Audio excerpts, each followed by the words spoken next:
Assalamualaikum warahmatullahi wabarakatuh.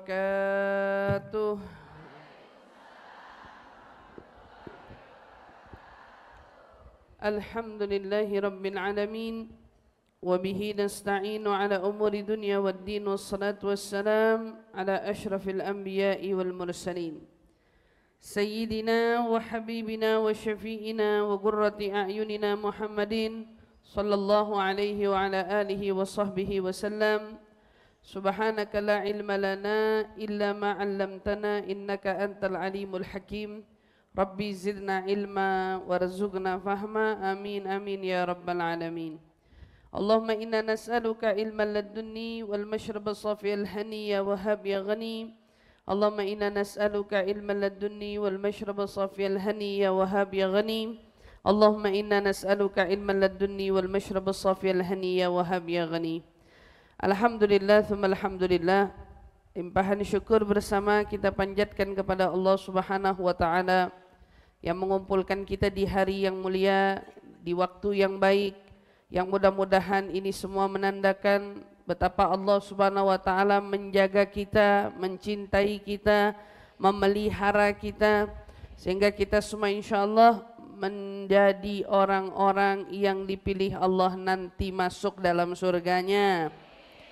Sebagaimana Allah pilih kita untuk hadir di tempat ini, mudah-mudahan Allah juga pilih kita untuk nanti bisa berada di dalam surganya Allah Subhanahu wa taala bersama Nabi besar kita Muhammad sallallahu alaihi wa ala alihi wasallam. Insyaallah amin amin ya rabbal alamin. Alhamdulillah, kenikmatan yang Allah limpahkan kepada kita yang begitu besar, yang begitu banyak, sehingga nikmat yang paling dicari oleh kita hari ini adalah nikmatnya bagaimana merasakan ketenangan dalam hati.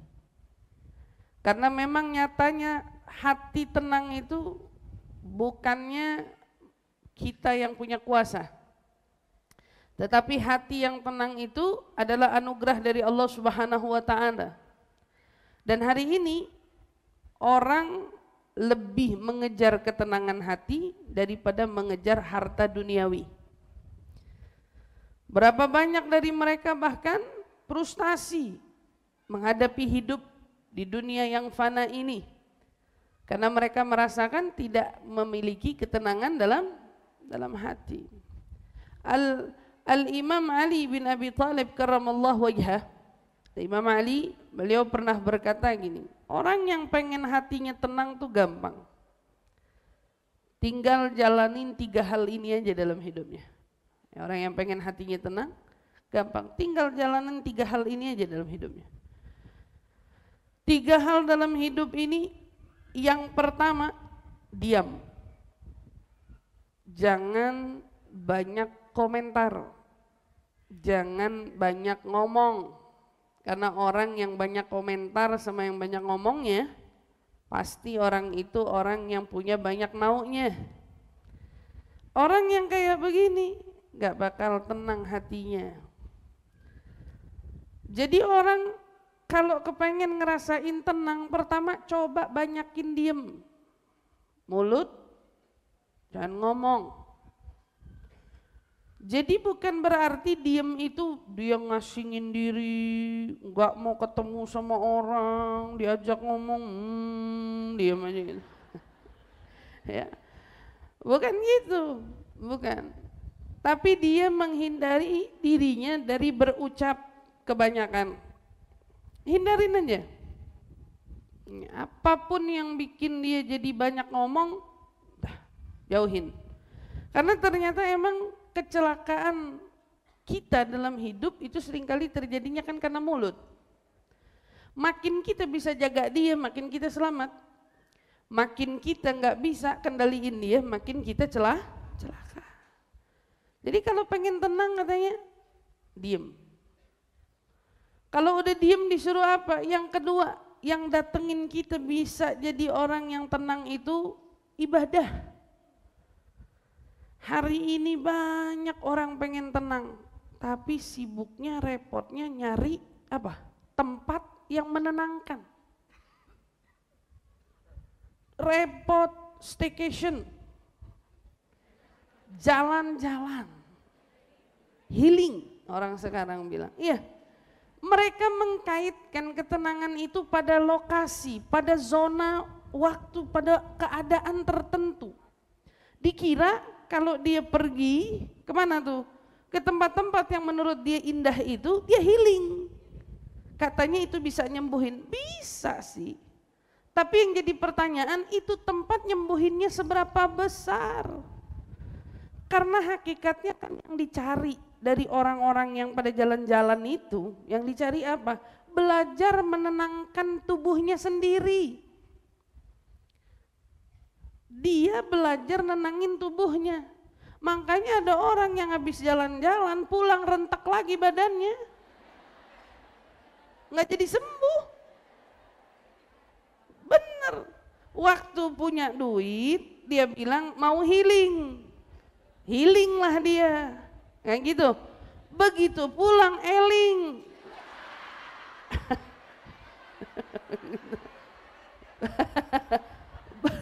Begitu pulang eling, waduh, udah habis nih rekeningnya, baru nyadar dia. Habis duitnya, kata dia bilang, banyak ya kepakainya duitnya gitu. Berarti kan itu tuh hanya kesenangan sesaat, dia tidak akan membuat kita sampai pulang jadi orang yang benar-benar mendapatkan ketenangan. Kalau orang pergi jauh-jauh ya, mencari satu lokasi tertentu, karena dia yang pengen tenang, orang jauh-jauh, itu cuman selama dia di situ dia tenang, pulang dia kacau lagi, pusing lagi ibu-ibu. Benar kalau Sayyidina Ali bilang ibadah, justru ibadah kan yang paling sering terabaikan. Saat orang pengen nyari hidupnya tenang, pengen cari hatinya damai, ada yang ingetin, coba kamu deketin diri sama Allah. Tahu-tahu dia bilang itu enggak ada kaitannya. Kan orang begitu sekarang. Orang kena penyakit mental itu enggak ada kaitannya sama ibadah. Padahal orang yang jelas-jelas terdampak dari penyakit mental atau sakit mental itu karena minimnya ibadah. Arti lain, kurang dekat sama penciptanya. Makanya diminta apa? Coba kalau kamu ngerasa kok saya belakangan ini hidupnya kurang tenang, pengen ngerasain tenang, ikutin saran Sayyidina Ali. Pertama diem, kedua banyakin ibadah, koreksi sholatnya gitu. Gimana hidupnya? Kalau ada hari ini kamu lihat orang hidupnya tidak baik-baik saja, pasti sholatnya tidak baik-baik saja. Hubungannya sama Allah pasti nggak baik-baik aja. Kalau ada orang hari ini begitu suntuk menghadapi problematika hidup, itu pasti ada yang putus dari tali hubungannya dengan Allah yang maha hidup. Putus. Dia punya koneksi dirinya sama Allah putus. Pasti berantakan hidupnya. Enggak karuan hidupnya. Ibadah bukan dengan kita tahajud sepanjang malam gitu. Ibadah dari hal-hal yang kecil, benerin sholat 5 waktu gitu. Habis gitu nambahin sholat duha di waktu pagi untuk memperlancar rezeki zahir batin kita. Lisan kita bacain sholawat walau sehari hanya dengan bilangan 100 saja. Istighfar kepada Allah untuk semua dosa walau bilangannya hanya 100 saja. Ibadah, ada ibadah gitu tiap hari. Sedekah walau cuman sehari 5.000 rupiah, tapi ada yang diinfakkan di jalan Allah Subhanahu wa ta'ala gitu ya. Mungkin belum bisa yang besar-besar, tapi seenggaknya tiap hari ada catatan sedekahnya, ada catatan istighfarnya, ada catatan ibadah sholatnya, ada catatan ibadah-ibadah lainnya, walau sedikit-sedikit diamalin. Coba kalau kita terapin ini, lihat ketenangan apa yang bakal didapetin sama kita semua. Banyak kan orang, kita liatin mukanya orang yang sholat sama yang kagak sholat tuh nggak bisa dibohongin. Kalau wajah orang yang sholat bisa terlihat dari wajahnya, dari kita yang melihatnya, ini orang sholat, ini orang kagak sholat, kelihatan mukanya. Kenapa? Karena orang yang sholat mukanya pasti bersih. Orang wudhu mulu, kan gitu, mukanya pasti bersih. Itu yang disebut simahum fi wujuhihim min atharis sujud. Emang orang yang sujud itu akan ada atharnya di raut wajahnya. Ada bekas, bukan jidatnya.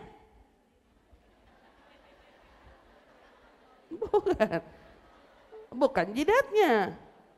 Emang mukanya punya aura orang sholat gitu. Ini mukanya orang sholat, ini mukanya orang setengah-setengah sholatnya. Ya kan ada yang misalnya zuhur alhamdulillah, misal ya orang sono jauh di sini mah nggak ada. Zuhur asar deh sholat, begitu maghrib on off, ada isya on off, subuh on off gitu. Gitu. Bukan on off. On-nya kalau lagi ada masalah, off-nya sepanjang masa off. Ada kan yang begitu masih? Ada.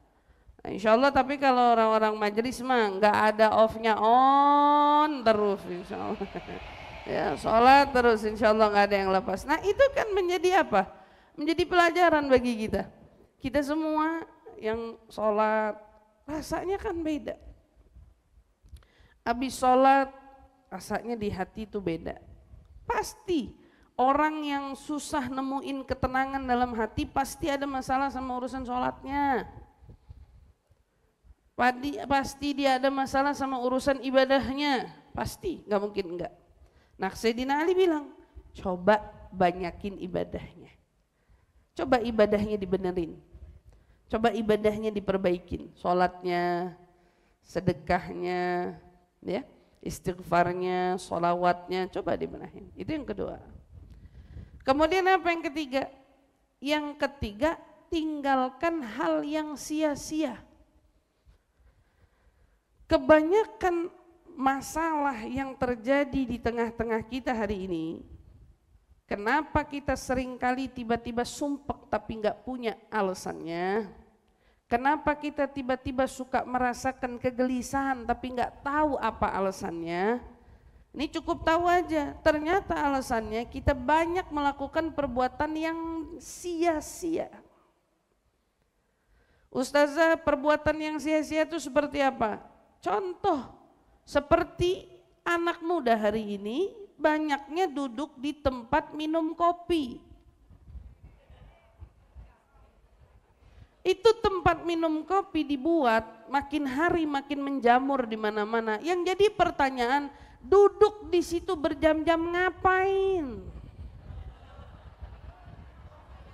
Ayo. Ternyata sekarang bukan anak muda doang, emak-emaknya juga.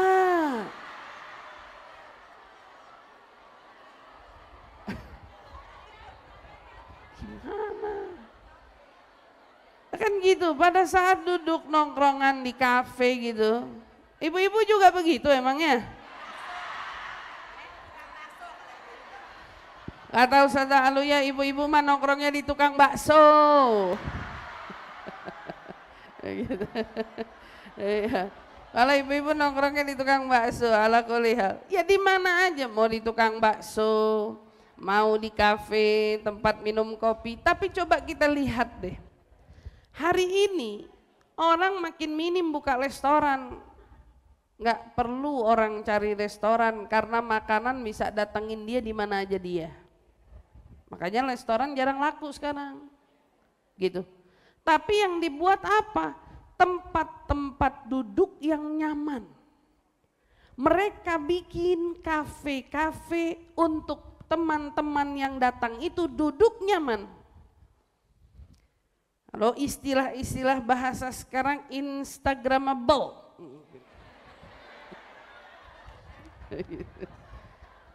Biar diposting di Instagram keren gitu, biar dimasukin di sosial media TikToknya keren gitu, itu lebih cepat ramenya.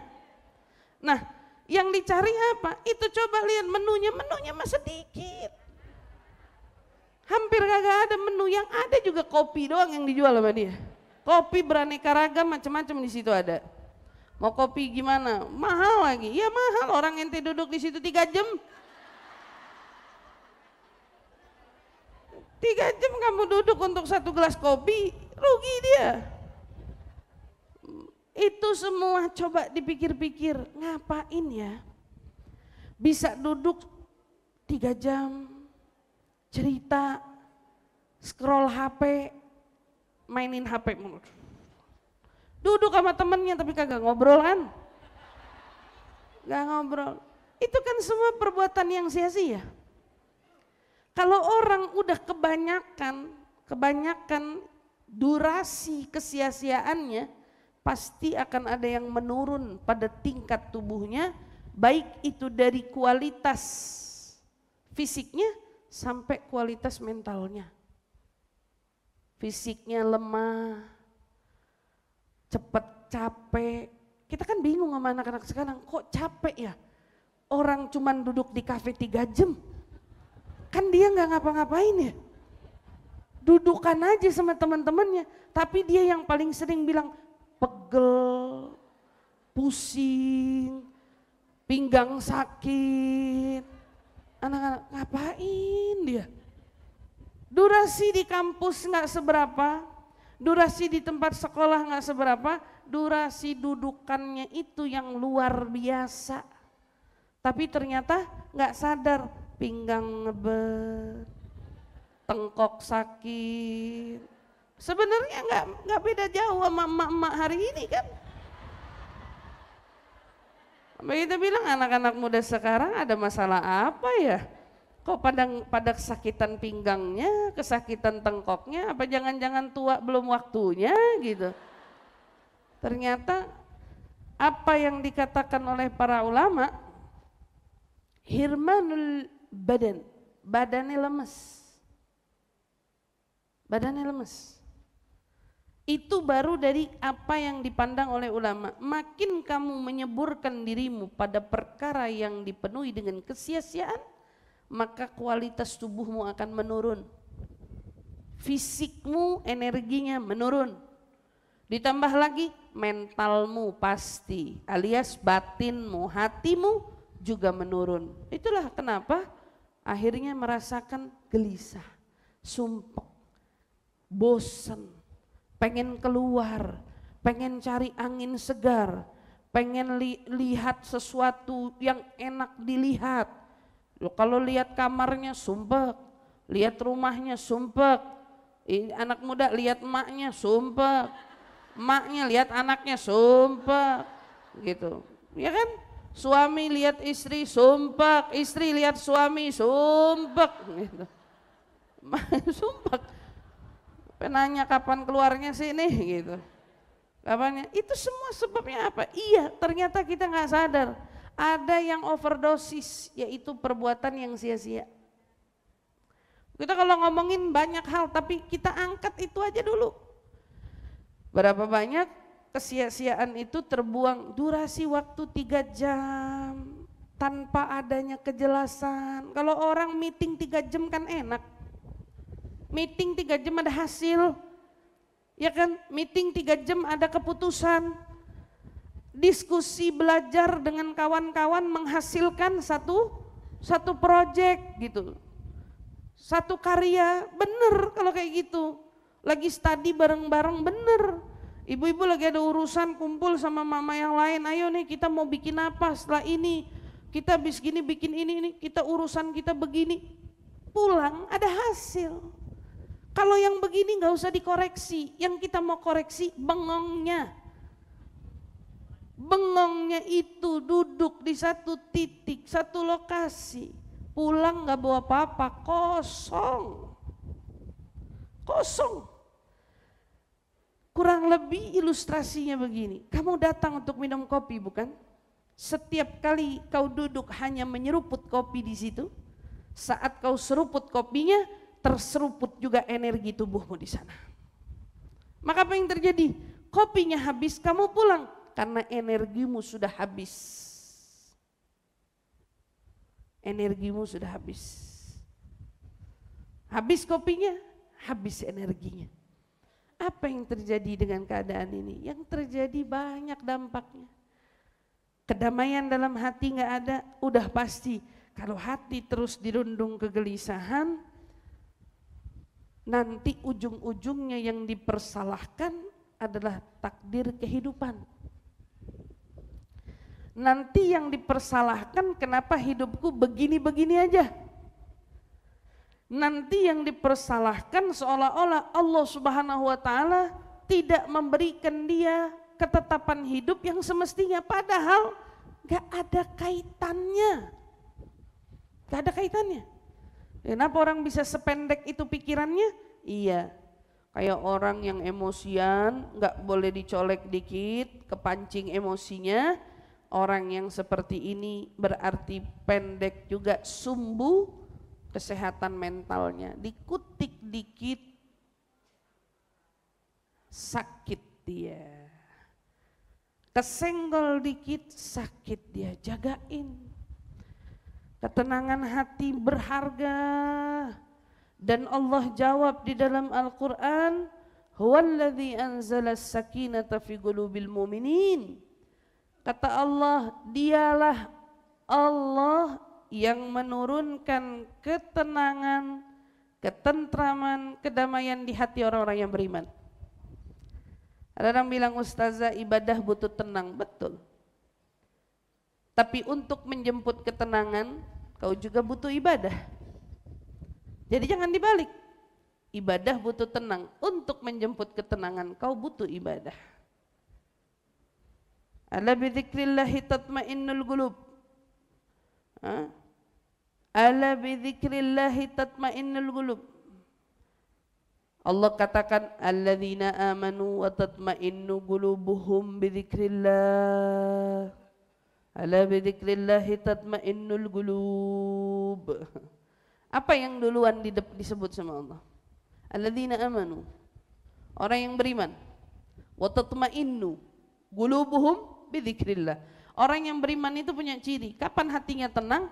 Mereka menjemput, mendapatkan ketenangan hati saat mereka berzikir menyebut nama, dipertegas sama Allah. Ala bidzikrillah. Ingat, sesungguhnya dengan kau mengingat Allah, tatmainnul qulub. Hati itu menjadi tenang. Hati menjadi tenang. Ayo Bu, pengen tidur enak, alhamdulillah udah. Tapi pengen ngerasain hidup tumakninah. Bawaannya nggak ada yang dipikirkan secara berlebih.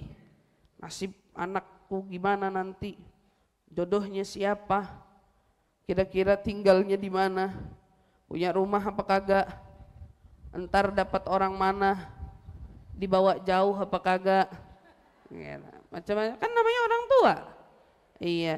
Ayo tenangin dengan apa? Bidzikrillah. Dengan ingat Allah, tatmainnul qulub. Hati jadi tenang. Iya, kalau ditanya, anak belum nikah-nikah, belum datang jodohnya, tenang. Coba kalau yang digituin emaknya yang hatinya nggak tenang. Anak belum nikah, tahu tuh udah kesel banget itu kayaknya tuh.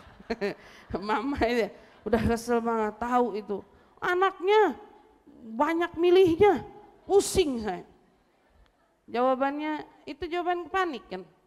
Jawaban bingung kan? Jawaban yang dia sendiri nggak tahu, karena itu menjadi kekhawatiran dirinya. Dan seterusnya begitu juga. Masih banyak lagi masalah-masalah yang kita hadapin dalam hidup. Tapi kalau kita mau tenang, yaudah. Ingat diem, ibadah, kemudian tinggalin yang sia-sia. Tinggalin yang sia-sia, jangan kejebak sama layar kecil. Layar kecil yang ada di tangan kita sering kali menjebak kita untuk membuang waktu kita sia-sia. Kadang kesia-siaan tidak selalu harus kita pergi keluar rumah. Justru kadang-kadang kesiaan seringkali terjadi saat kita juga ada di dalam rumah. Duduk di rumah, alhamdulillah ngepel udah. Ada juga yang ngepelnya kelewat. Gara-gara asik check out keranjang kuning. Check out keranjang kuning, repot scrollin barang. Sampai waktu ngepel kelewat, atau waktu nyuci baju kelewat, atau apa? Itu kesia-siaan nggak Bu? Karena orang kalau nyari yang penting dia bakal buka, searching, nyari, dapat, beli. Waktunya nggak lama. Tapi berapa banyak kita terjeda, berhenti karena ngelihat yang lain. Ini lucu juga. Ini lucu juga. Akhirnya berhenti, lihat harga, masukin keranjang. Jadi bengong di rumah nonton gituan.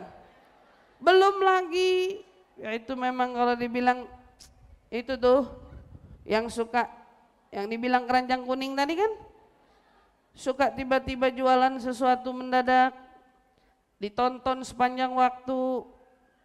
Ibu-ibu nggak ada hentinya terus, apalagi kalau udah ada film pendek lewat situ.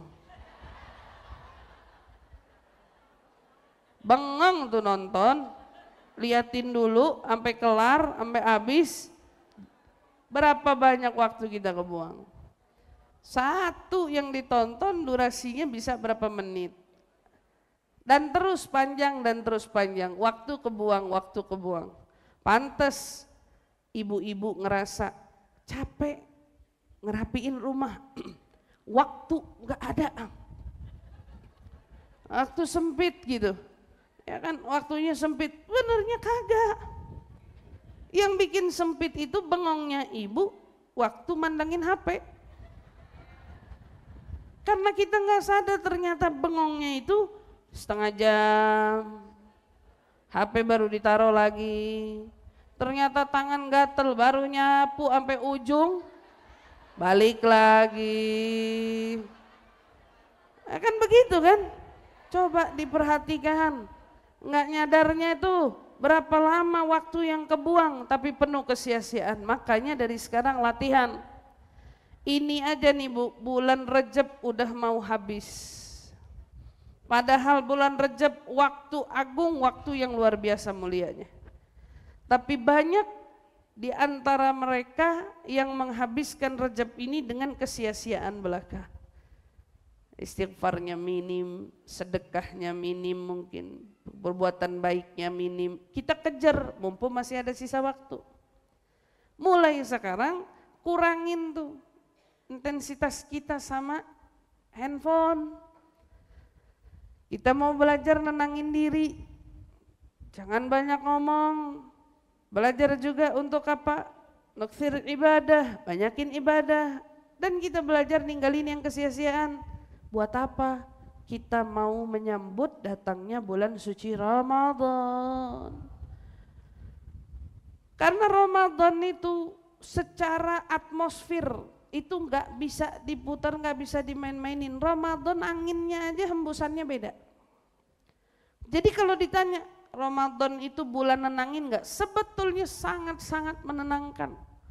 Ramadan itu punya hawa yang berbeda. Kalau saya bilang, kan Nabi SAW bersabda ya, kalau datang bulan suci Ramadan, futihat abwabul jinan wa ughliqat abwabun niran wa silsilatus syayatin. Pintu-pintu surga dibuka, pintu neraka dikunci, setan diikat. Berarti itu hawanya Ramadan itu hawanya surga. Ibu kalau buka kulkas ada hawa sejuk gitu ya, ya biar sedikit-sedikit mah kena gitu. Ini pintu surga dibuka, gimana hawanya nggak enak, enak banget dirasa sama kita. Buat penghuni bumi yang begini terus-menerus ngerasain gerah panas, pintu nerakanya ditutup, Allah nggak kasih, pintu surga dibuka, syaitan pada diikat. Maka kita semua sebetulnya diberi fasilitas. Kalau kita nggak belajar untuk mendatangkan tenang pada diri kita sendiri, ibu mau tinggal di mana aja. Mau tinggal di tempat indah seindah apa aja, ibu akan frustasi juga. Ibu akan merasakan gundah juga. Ibu akan merasakan gelisah juga. Kenapa? Karena tenangnya bukan dari sini. Tenangnya tergantung lokasi. Enggak, kita enggak mau begitu. Kita kan ada waktu.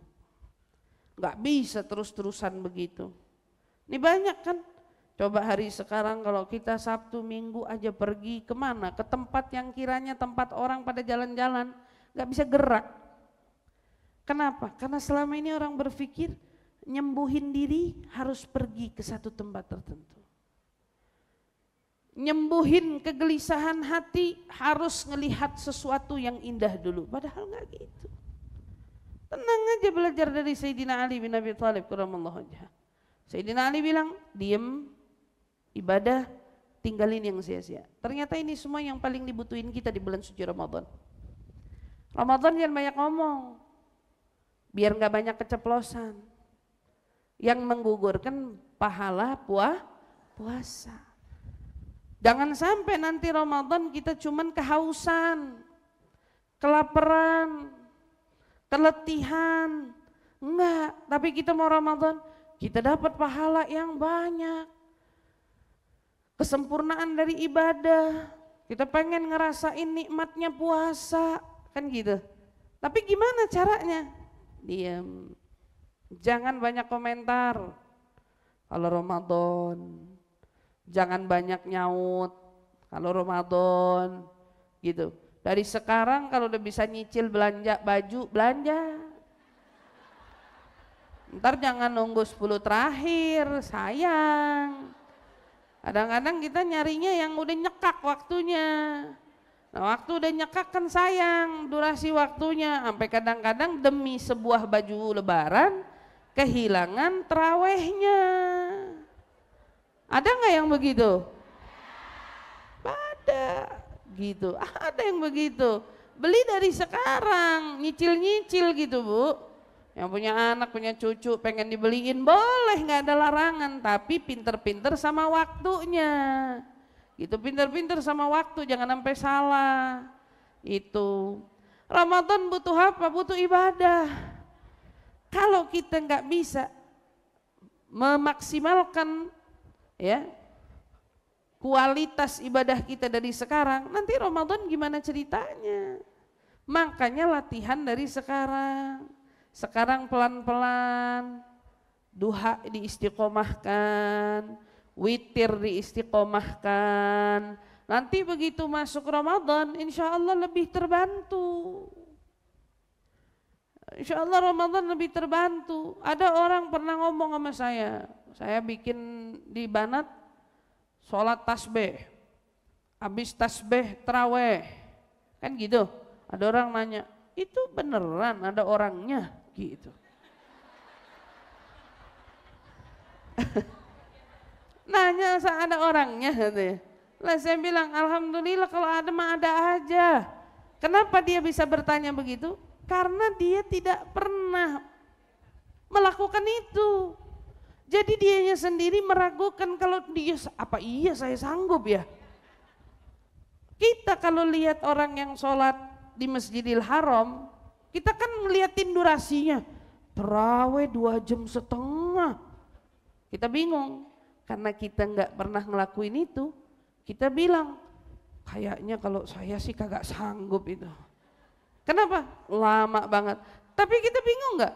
Kok ada orang yang sampai selesai sanggup? Kan yang mesti jadi pertanyaan begitu. Ada orang sampai selesai sanggup. Kenikmatan apa yang Allah kasih ke mereka? Mestinya kan kita tanda tanya, kok saya kagak bisa ngerasain nikmatnya itu? Kita lihat kadang-kadang cuplikannya, kan videonya gitu ya. Saat lagi kunut misalnya, saat lagi doa, ada yang bisa nangis, ada yang bisa merasakan. Kemana letihnya itu? Kemana letihnya ibadah itu? Mereka nggak ngerasain itu. Orang pulang umroh badannya capek, tapi hatinya plong, hatinya gembira. Capeknya nggak membuat dia kapok ibadah, hebat nggak? Coba kalau kita capek naik gunung, mikir besok jangan naik gunung lagi dah. Perasaan mau lihat awan aja sampai susah banget. Besok gak usah naik gunung, dongak aja, awan juga gitu. Ada orang mati-matian, bisa kapok. Tapi untuk pecintanya mereka nggak kapok. Yang sudah naik gunung ke sini, besok mau naik gunung yang lebih tinggi lagi. Mau dia, kan gitu. Orang yang ngerasain kenikmatan ibadah itu, mereka nggak bakal kapok. Jika mereka ditambah dosisnya, mereka juga nggak lari dari situ. Karena mereka ngerasain nikmatnya. Lah kok kita kagak bisa ngerasain itu? Contoh nih, kenikmatan yang sudah ibu rasakan, yaitu bermajelis. Maulidan sama Ustazah Aluyah, sama Ustazah Nur, sama Ustazah Azizah. Maulid, wah, berasa nggak? Enak apa kagak? Enak kan gitu. Biasanya durasi Ustazah Aluyah berapa? Sejam. Tahu-tahu dia nambahin dosis 1,5 jam. Ibu mau apa kagak? Tuh. Kenapa ibu mau? Ibu nggak kapok kan? Ibu udah ngerasain enaknya. Ibu udah menikmati itu semua. Ada bu, orang yang memilih kagak mau. Katanya males kelamaan pembacaannya. Saya mau datangnya pas ceramah aja. Ada nggak yang begitu? Belum tahu nikmatnya. Gitu. Dia belum tahu nikmatnya, makanya nyarinya yang begitu. Nggak, kita nggak mau yang bacaan kelamaan, kita mah ini aja. Ntar udah deket-deket mau ceramah baru kita datang. Nah, kenapa bisa ada orang yang kayak gitu? Mestinya jika kita salah seorang itu, kita bertanya-tanya loh sama diri kita. Kok bisa ada orang dikasih ibadah, mereka menikmati ibadah itu, sementara kita justru mencari yang lebih singkat daripada itu. Ini yang jadi tolak ukurnya gini, apa jangan-jangan Allah nggak suka lama-lama sama kita? Apa jangan-jangan Allah nggak demen kita ngadep kepada Allah berlama-lama? Apa jangan-jangan Allah nggak suka ngelihat kita yang ibadah kepadanya? Makanya Allah tanamkan di hatinya, udah kayak bawaannya kalau sholat pengennya cepat selesai, bawaannya kalau zikir pengennya cepat udahan, bawaannya kalau ibadah pengen cepat aja semuanya. Perlu jadi tanda tanya nih, bahaya loh.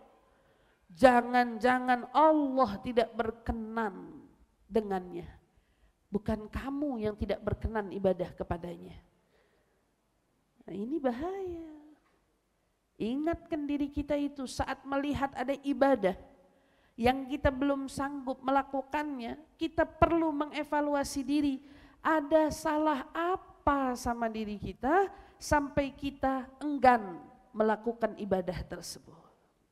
Itulah, ada apa? Itu perlu kita camkan baik-baik ya, jangan sampai salah.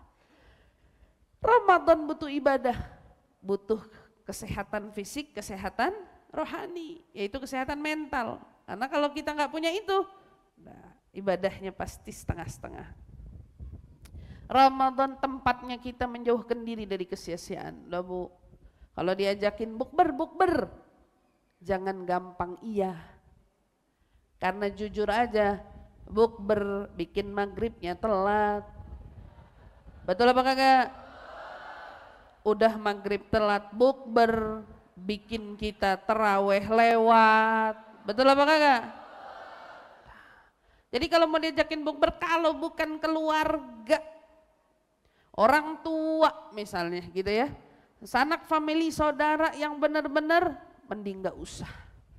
Ini kadang mempum Ramadan reuni kampus, reuni sekolah, reuni ini.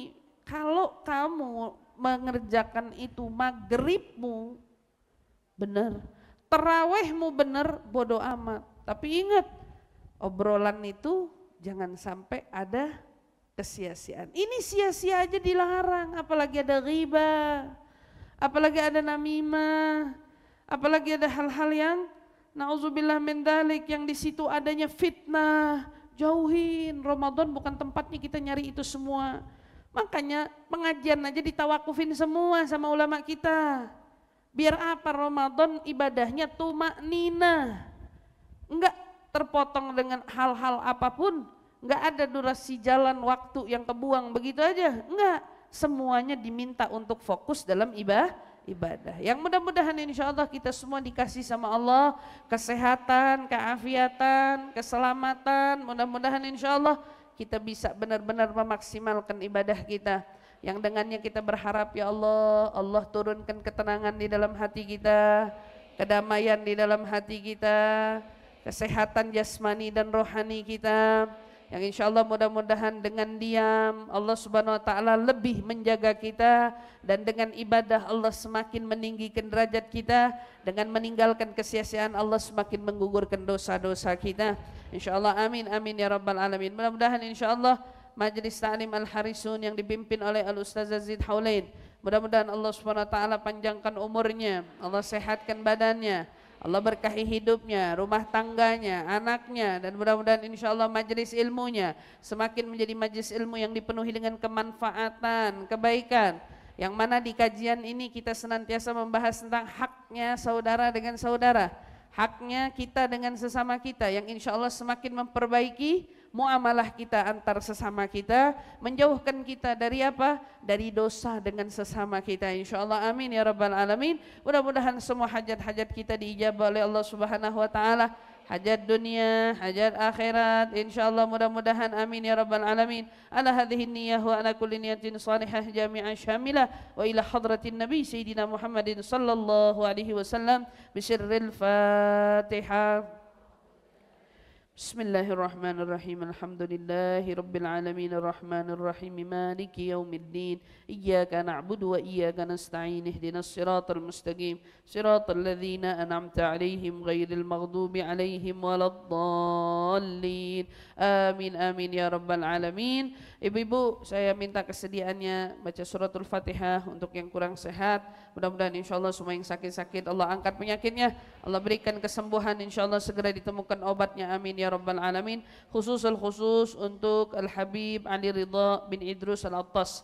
Bismillahirrahmanirrahim. Allahumma rabban nas adhibil bas ishfi anta syafi wa afi antal ma'afi la shifa illa shifa'u shifa'na yughadiru saqaman wala alama ya kafi ya wafi ya hamid ya majid irfa'anna wa anhum jami'an kulla ta'bin syadid waqfina waqfihum minal haddi wal hadid wal maradi syadid wal jayshil adid waj'alna ya rab nuran min nurik wa izzan min izzik wa nasran min nasrik wa baha'an min bahaik wa atan min ataik wa hirasatan min hirasatik wa ta'idan min ta'idik ya dhal jalali wal ikram wal muwahibin idham. As'aluka an takfina wa takfihum jami'an min syarri kulli dhi syarrin innaka antallahu khaliqul akbar. Wa sallallahu ala sayyidina Muhammadin wa ala alihi wa sahbihi wa sallam. Ya ma'u zamzam yugri'ukumus salam wa yaqul laka alla tudurrini wa yaqul laka an takuni shifa min kulli da. Ala hadhihi niyya wa ala kulli niyatin salihah jami'ah syamilah ila hadratin nabi sayyidina Muhammad sallallahu alaihi wasallam. Al-Fatihah.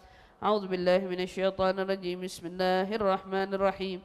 الحمد لله رب العالمين الرحمن الرحيم مالك يوم الدين إياك نعبد وإياك نستعين اهدنا الصراط المستقيم صراط الذين أنعمت عليهم غير المغضوب عليهم ولا الضالين. آمين آمين يا رب Alamin. Ibu-ibu, saya selaku guru tetap yang mengajar setiap bulan di Majelis Ta'lim Al-Harisun, mohon dibukakan pintu maaf yang sebesar-besarnya bila mana selama saya mengajar terdapat kekhilafan, kekurangan baik yang disengaja maupun tidak. Jadi saya minta keridhaan dan keikhlasan ibu-ibu dimaafin apa kagak? Terima kasih banyak. Dan ibu-ibu insyaallah kalau ada yang punya salah sama saya semua udah pada saya maafin insyaallah. Insyaallah mudah-mudahan Allah subhanahu wa ta'ala terima amal ibadah kita semua di bulan suci Ramadan, dan Allah pertemukan kita kembali di majelis-majelis kita lainnya insyaallah. Amin ya rabbal alamin. Terima kasih untuk segala perhatian, kurang lebihnya mohon dibukakan pintu maaf yang sebesar-besarnya. Wal afu minkum. Assalamualaikum warahmatullahi wabarakatuh.